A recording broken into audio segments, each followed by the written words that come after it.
I've never tried to define disability for myself. It's one of those things that you know about its existence. You see individuals that have challenges, but on a day-to-day basis, you don't really think about it as part of your life until it becomes part of your reality.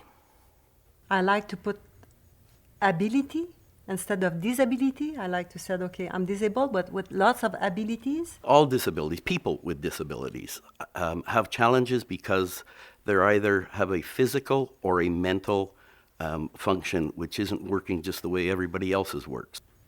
Do you know what a disability is? My impression of a disability is someone who may just need a bit more time or assistance. In my view, a disability is an artificially created circumstance. I'm totally blind, and yet for most of the time, I'm not disabled.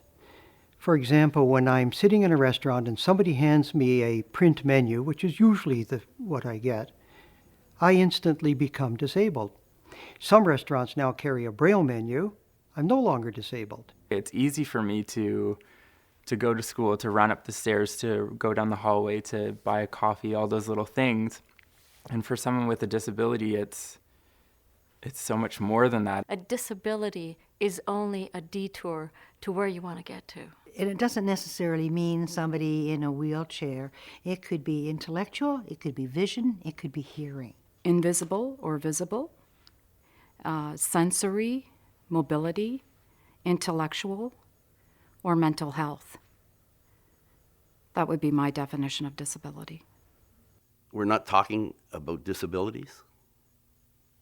We're talking about people with disabilities. So it's the person we're talking about. I actually have never stopped myself since my disability of not going to a store, for women's clothing or a restaurant just because they have a step, because I feel that I want them to see me, how I had to get in there, because I obviously had to get help to just bump me up that one step.